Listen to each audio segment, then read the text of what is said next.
Of the book of John. We are in John chapter 6 tonight, verses 16 through 21. John chapter 6, verses 16 through 21. You remember last week we looked at the feeding of the 5,000, which was likely more along the lines of 15 to 20,000 that Jesus fed. But that last verse that we saw was John chapter 6, verse 15. Which said, "So Jesus, perceiving that they were intending to come and take him by force to make him king, withdrew again to the mountain by himself alone." So this is kind of where a sad commentary regarding the people begins, right here at the end of, right here at the beginning of John chapter 6. We already started with the sad commentary on the religious leaders, which is going to continue going forward. But now going forward, we're going to have the sad commentary, kind of an overall theme of the people and their reactions to Jesus. And that verse 15, what appears to be a very good thing, the people wanting Jesus to be king, we're going to find out later in the chapter, because John doesn't give us the full context of that here, but that really isn't a good thing, because they don't have heavenly things or spiritual things in mind. They have just earthly things in mind. They think that they have found someone who can just provide for them all of the food that they need, someone who has the power to possibly overthrow the government and be the king that they want instead of the king that he is. Just one more quick note that I would say is that the people wanted to make Jesus king, but you cannot make Jesus king. He is already king. What they should have done is accepted that he was the king that was prophesied to come and the Messiah. Of course, recognizing that someone is a king, your mind should not go to, well, let me take this person by force and force them to do something for me. But the right response is to bow the knee to the king and say, "King, what would you have me to do?" Not the reaction of the people. So we see that we're going to see as we continue through. But before we get there, Jesus has some teaching to do to not the crowds in general, but to his disciples. I'm going to read verses 16 through 21, and then we will go through those verses, and we'll have talk about it a little bit more. Beginning in verse 16. "Now when evening came, his disciples went down to the sea, and after getting into a boat, they started to cross the sea to Capernaum. It had already become dark, and Jesus had not yet come to them. The sea began to be stirred up because a strong wind was blowing. Then when they had rowed about 3 or 4 miles, they saw Jesus walking on the sea and drawing near to the boat, and they were frightened. But he said to them, 'It is I, do not be afraid.' So they were willing to receive him into the boat, and immediately the boat was at the land to which they were rowing." We have to put this lesson into the category of lessons that used to have a PowerPoint, but the PowerPoint has mysteriously disappeared.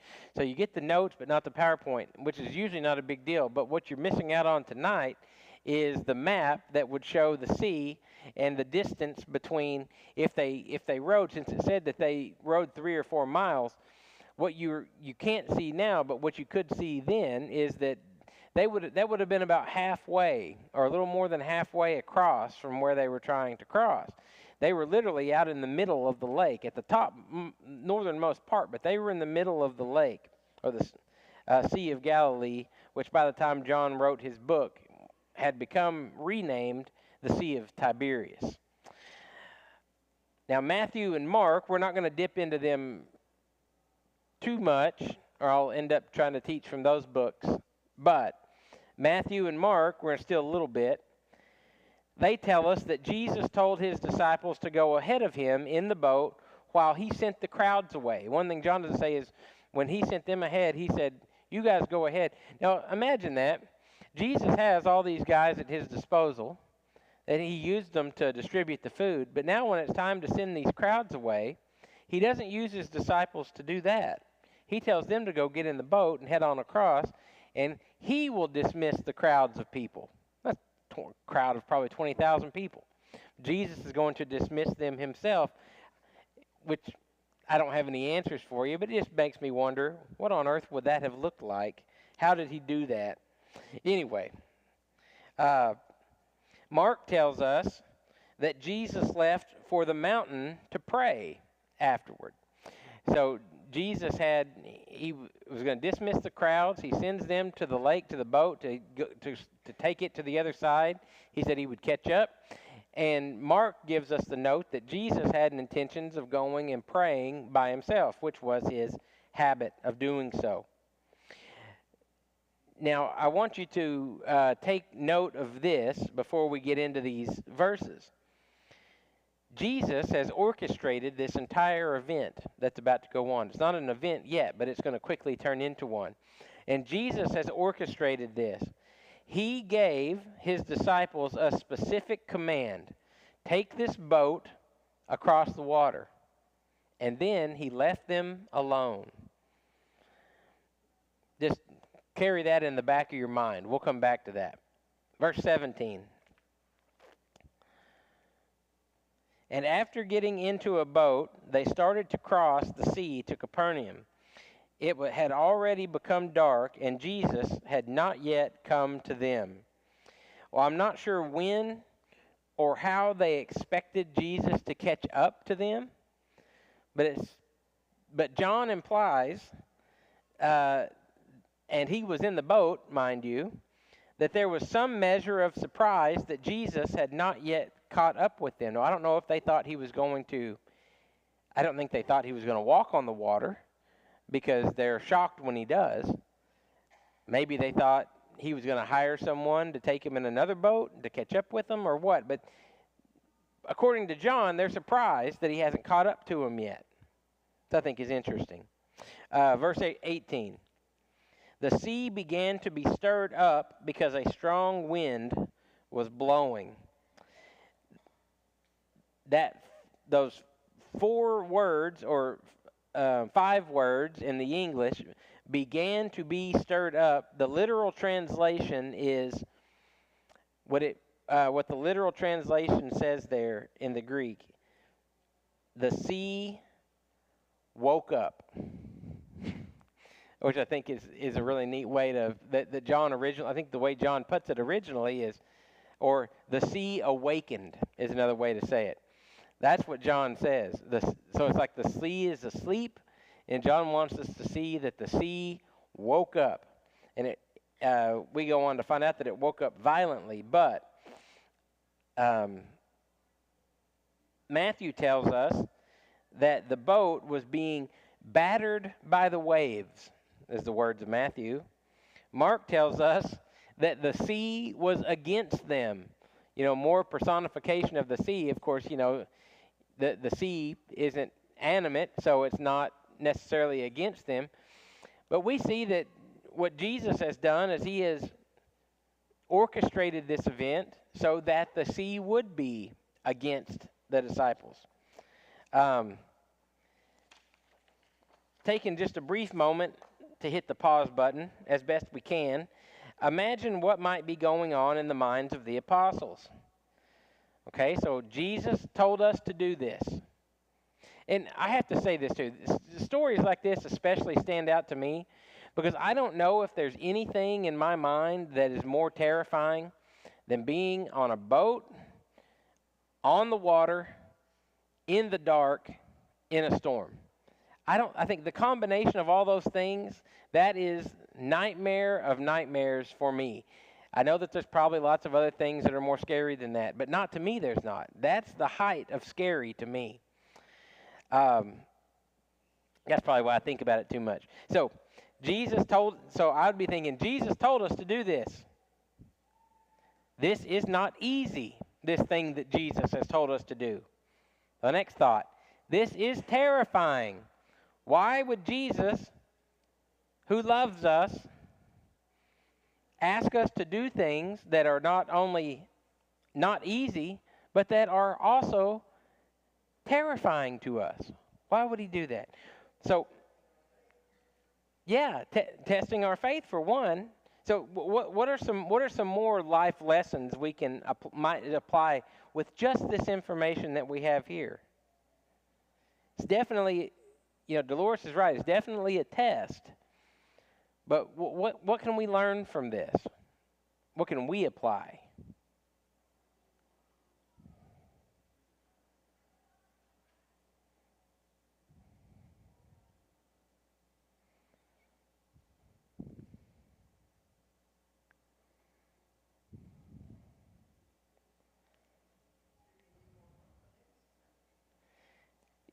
Yeah, he was definitely building their confidence in him for sure. Yeah, I think that's part of it. Was a faith building exercise to be sure. Here's my little short list that I made. Not that this is conclusive, but these are the three little lessons that I wrote down from this beginning information. And they're things that I don't think people think about when they think about what does it mean to be a Christian, or what does it mean to follow Jesus, which to me is the exact same thing. To me, those are synonyms. Life with Jesus is not a call to an easy life, though that is often taught in our world today. Your life will be better and easier. Your life will definitely be better, but better and easier, especially as the Lord sees it, are not a good thing. Are not the same thing. So life with Jesus is not a call to an easy life. Next, Jesus sends us into difficult situations with good reason. There's always a reason behind where Jesus will send you if you follow him. But don't expect Jesus to send you into something and everything be easy. That's very seldom, if ever, the case. And my last little sub-point here is sometimes obedience to Jesus will be scary. Sometimes it will be terrifying. Okay, unpause. Verse 19. Then, when they had rowed about 3 or 4 miles, they saw Jesus walking on the sea and drawing near to the boat, and they were frightened. They had rowed by John's estimation 3 or 4 miles, but even as a fisherman, a seasoned fisherman such as John was, he couldn't tell how far they'd rowed. Now, if it was peaceful water, I'm sure he probably could have told you exactly how far they had gone. But that gives us some kind of indication of how bad the weather was out there. Mark tells us that Jesus could see them. As this is going on, Mark tells us that Jesus was watching them and that they were straining at the oars. And remember, it was dark, so I often think to myself, when did they see Jesus? Was he illuminated in some sort of light that we don't know? Or was he very close to them? Or how did that all happen? Just, something to think about. Yeah, I thought about that too, Lynette, and because I don't think that they saw Jesus until Jesus decided to let them see him. I do think on a night like that, I do think he illuminated himself somehow. We often forget to teach this lesson to our kids that it's in the dark. We teach this lesson to our kids, but sometimes we leave out those little pieces of tidbits that it was dark. Oh yeah. Now imagine this. Imagine this is in the daytime. Half the scary gets cut in half in the daytime. You add the dark to it. I'm not going to ask you how many. I don't want anybody to be embarrassed, but I'm not going to ask everybody who all's afraid of the dark in here. But I'm still afraid of the dark. Y'all know that I work late up here a lot of times, and sometimes when the hall light's off and I got to go to the bathroom late at night, I tell myself, don't be a wimp, Wes. Don't turn that light on. Walk down that hallway. But it always gets me. It's that prep room or whatever. or in the women's bathroom, I always think, man, if someone jumped out of there when I was walking, and I'm always thinking of Aaron. I always think it's going to be Aaron, and I always think if somebody jumped out of there, I would just die. I would just die right there on the spot. So I say that to say it's scarier in the dark. Uh, Sometimes I don't turn the light on. Sometimes I do. What that amounts to. Um, I really like how Mark tells us that Jesus could see them while all this was going on, though. So they're out there, probably scared out of their minds, thinking, no telling what, because they don't really get a lot of insight into what they were thinking by anybody. But they had to be terrified, and they're certainly exhausted. They've been up all day long, and now they've been up all night long. They not only been up all night long, they've been rowing all night long in a storm on the water. So, pushed to the point of exhaustion, terrified out of their minds, and where is Jesus? Well, he's watching them because class is in session, and they don't understand that. Also, we've now reached the fourth watch of the night. And the fourth watch of the night means that it is between 3 a.m. and 6 a.m., which tells us that they've been rowing ever since they started rowing just before dark, and now it is somewhere between 3 and 6 a.m., and they should have easily been able to have crossed that water in that boat had it not been for the storm. It's an amazingly short distance to have made it in that amount of time. John cuts straight to the chase and goes to them seeing Jesus walking on the sea toward them, and he just says that they were frightened. That's the word that John used. That word in the Greek is phobio, which is where we get our word phobia, which means to be scared, but not necessarily terrified. It's not necessarily even as strong of a word as we use as phobia. Matthew, and on the other hand, I just think Matthew's, I think John tries to sound a little tougher than Matthew does. Matthew says they were terrified, and that Greek word that is used is a much stronger word. It is a word that means, basically absolutely as scared as you could possibly be.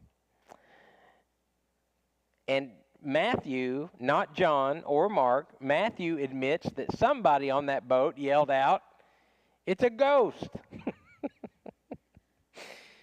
It's just kind of a funny thing. I mean, it's just such funny that they thought it was a ghost, because I don't know where, I don't have no idea even where they would have got that idea or why they would have thought that. Mark tells us that Jesus was intending not to get in the boat with them, but to pass them by. Mark says Jesus had to have told them that, was intending to just walk past them. But they see him and they yell out. Verse 20. But Jesus said to them, "It is I. Do not be afraid." Now, this is a really, really neat thing that you can't see in your Bible, and I wish you could, because the original language doesn't say that Jesus said, "It is I." The original Greek says that Jesus says, and I've taught this before, so I'm going to see if anybody remembers any Greek lessons. Jesus said, "Ego eimi." Very popular Greek phrase. Does anyone remember what that means? What he literally said? He said, "Ego eimi," when they saw him. Have any idea, Rex? Oh, I thought. What's that? Yeah, it's very close. He says, "Ego eimi" in the Greek is "I am." Ego eimi. And why is that so popular? Because that is what God said to Moses that his name is. And I am that I am, who I am. So when So the literal reading of it would say, "But he said to them, I am. Do not be afraid," which I think is really cool.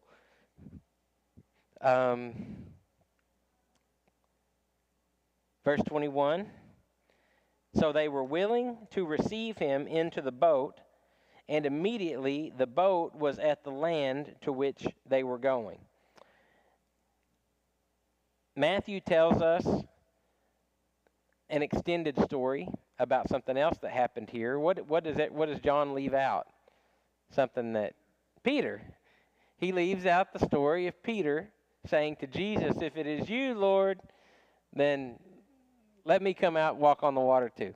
And John leaves that story completely out, which I think is interesting.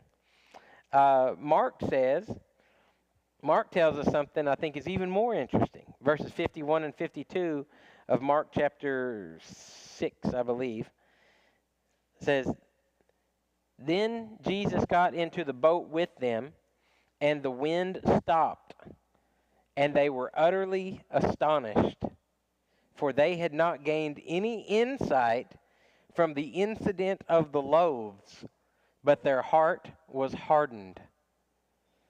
So that's a super neat insight that Mark gives us here. Mark tells us that the apostles had not gained any insight from the feeding of the multitude that could have helped them here. So what insight from the feeding of the multitude would have helped them in this situation? Two completely different situations. But what could have helped them from that?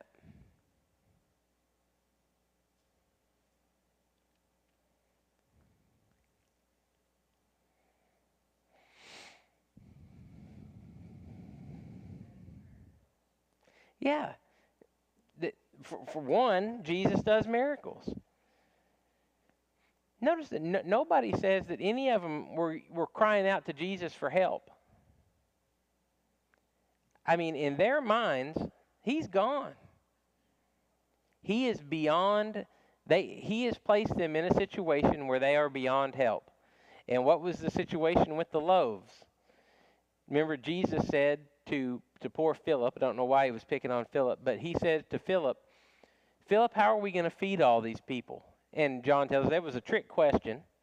Jesus knew what he was intending to do, but he said to Philip, "How are we going to feed these people?" And in their minds, Philip replies, 8 months' wages would not be enough to feed all these people. Then they would all just get a bite. Peter says, "This kid over here's got some food, but it won't go, and it can only feed a few people. It won't go very far." So now they find themselves in another seemingly impossible situation. And they still believe that what Jesus has asked them to do is not possible. I cut them a little bit of slack because in this situation, he's not even with them. Or so they think. He is with them. He's with them the whole time. I think the biggest takeaway is don't fear. And I know that's probably the hardest command that Jesus ever gave to his disciples and by extension to us. You know, Jesus says, of all the commands that he gives to his followers and that he teaches, Jesus says some variation of do not fear, do not worry, do not be anxious. He says some combination of those three things far more than any other command that he gives anyone in the Scripture. And what's the hardest thing for all of us? The same thing. The exact same thing.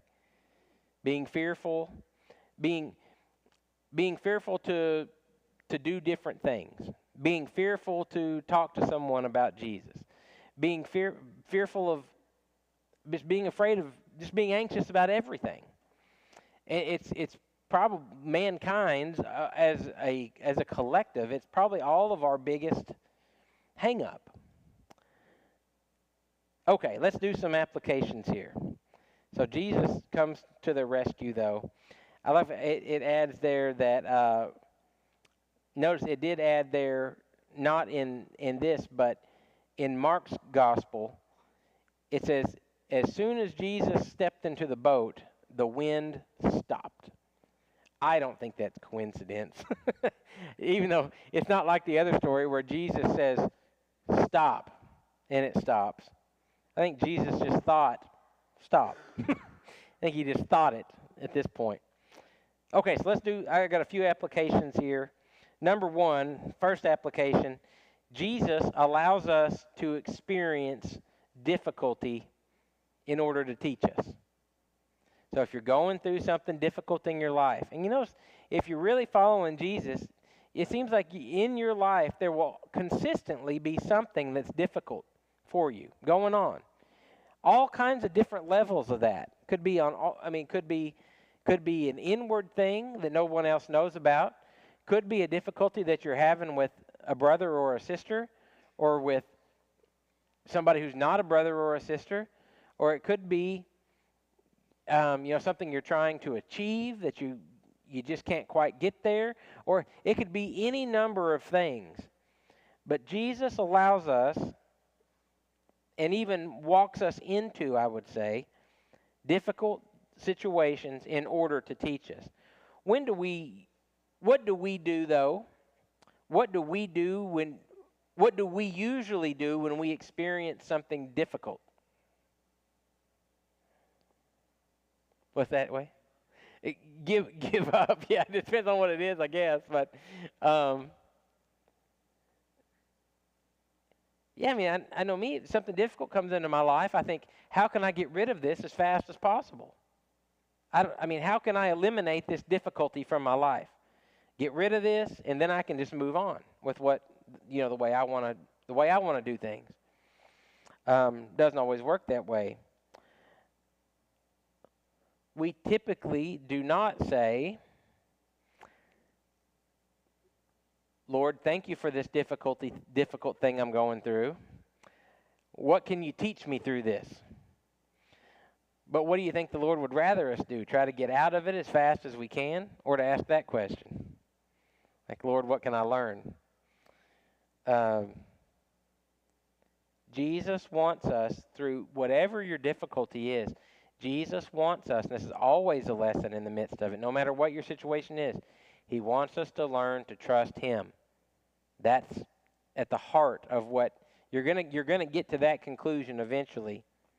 Or you're not, and Jesus is and the Lord, I think, and I can just speak from my own life, I think in situations where I have refused basically to accept whatever the situation was, and I fought against it, Jesus just allowed me to have it and have it and have it and have it until I got it. So take the advice of Gamaliel in the book of Acts, and do not fight against the Lord. Learn from the situation. Ask the Lord, what can I learn from this? So Jesus allows us to experience difficulty. Number two, to teach us. Number two, Jesus gives us peace in the midst of our difficulty. Now, when does Jesus give us peace in the midst of our difficulty? He doesn't just do it automatically. When does he do it?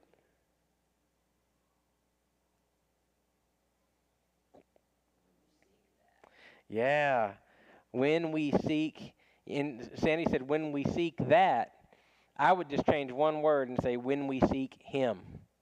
When we seek him, you're going through something difficult, seek Jesus. Seek Jesus in the midst of it. He understands. You may think he's a long ways off and that he's beyond, and that, you're in a hopeless type situation. When, just like the disciples, he's right there on the shore, or he's right there walking on the water, watching you the whole time. He's with you. In Matthew 28, at the end of the Great Commission, after the commission, Jesus says, "Lo, I am with you, even to the end of the earth." I heard some people say that's why I won't fly in a plane, because Jesus said, "Lo, I am with you." Anyway, sorry. Had to work that in. Y'all are a tough crowd. Is this thing on? No. But he gives us peace when we look for him in the midst of our situation. Don't expect him just to give it to you. But cry out to him in the midst of your situation, and he will bring his peace to you. Notice that Mark tells us that Jesus could see them. He was never far from them when they were in the midst of their trial. The same is true for us. He may feel like he's far away, but he's not far away. He's never far away. Paul even says that when he preaches to the Athenians. He says, God is not far from any of us. And he's not far from you either. But will you seek him in your trial? That's up to you. Number 3, Jesus comforts us in our difficulty. Now that's a little different from peace. Jesus comforts us. They're very closely related, peace and comfort. But do you see how difficulty is required in order to experience peace and comfort? Because if there's no difficulty, you don't need peace or comfort. There has to be difficulty in order for you to need those things, for you to want those things. Jesus likes to push us to the point to where we give up trying to make it on our own power. He will force you into a position where you cry out to him. Now, he doesn't necessarily want to have to do that. We could be a people that consistently cry out to him all the time, and then he doesn't have to teach us that hard lesson. But if we are prideful, and if we don't cry out to him often enough, he can put you in a situation just like that where you're crying out to him for help. But he doesn't do that out of meanness. He does that because we are meant as his church, as his people, to be in communion with him. He doesn't like it when we are not. Just like the Old Testament says over and over and over. Jesus is God, and he is a jealous God, just as God of the Old Testament claimed to be over and over. I think that today people are desperate to experience the presence of God, but I think people look for those experiences in the wrong places, namely in worship services. Now, I don't know what great difficulties going on inside of this building right now where God would need to give us his peace and comfort and show us his presence. But these aren't the places where we need God's peace and comfort. He's here amongst us as we teach and as we learn and as we study. To experience the true comfort and peace of Jesus, we must follow him. And that's a day-by-day experience, not a Sunday morning or Wednesday night experience. That's a day-by-day experience, and it is going to involve difficulty. But when you belong to Jesus, it's difficulty by design. It's difficulty that you can trust him in and you can trust him through. He does lead us into the valley of the shadow of death. He doesn't lead us around it. He leads us in it, and then he leads us through it. Finally, I think it's worth pointing out the miracles that we see in this text, and I'm possibly going to even leave one or two out. I count 4 by my count. The first, Jesus walks on the water. That's the obvious. Number 2, it says Jesus walked straight to the apostles. They're on a boat in the middle of a lake in the dark. Well, that's no problem for Jesus, but it's still a miracle that he could walk straight to them. He didn't need a light. He didn't need a spotlight. He didn't need another boat. He was able to walk straight to him. Next, I believe it's a miracle. May not be. May be coincidence. I don't really believe in those. The wind stopped when Jesus got in the boat. We borrowed that one from Matthew. And number 4, if you notice in John's Gospel, tells us that Jesus miraculously caused the boat to immediately arrive at the shore. It says Jesus got into the boat and immediately they were at their destination. They were miles from the shore. Now, I don't know, I think John doesn't tell us more on that because John doesn't have any words to explain that. One minute we're in the middle of the lake. Next thing I know, bam, we're at the shore, getting out of the boat. What happened? I have no idea what happened. So Jesus stepped in the boat, and bam, we were there. I will close tonight with what I believe to be the best verse from the three accounts. It comes from Matthew chapter 14 and verse 33. Matthew said, "And those who were in the boat worshipped him, saying, 'You are certainly God's Son.'" So through this experience, we see the conclusion. Matthew tells us the conclusion that everyone in the boat drew based on all of the events that transpired. Jesus brought them to a deeper faith in him, which is exactly what he had intended from the beginning. Well, we know these apostles, though, because we've studied them before. How long do you think they're going to remember this wonderful faith lesson Jesus taught? Probably till they sleep a few hours and wake up, and then it's probably going to be gone. But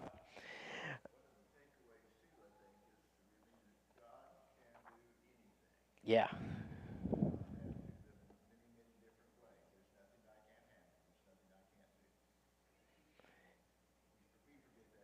Yeah, yeah. And Tom said, if you couldn't hear that, Tom said, well, another lesson take from this is that God can do anything. And they consistently forget that, and we also consistently forget that God can do anything. You know, I think too, a lot of these lessons that they're learning, these aren't lessons that are necessarily going to come in handy as much while Jesus is with them, but they're certainly going to come in handy after the resurrection and after Jesus ascends to heaven, and now they're left on their own. And I wonder how often in their personal ministries, as they went out into the world, that these things came back to their mind. And when they got scared, remembered, God is with us. He's not far from us. We're going to be all right. Even if we're not all right, we're going to be all right. All right. Well, we always offer an invitation if anyone has reason to come forward. If you do, then come to the front pew as we sing number 712. If it's convenient for you, let's stand as we sing this song.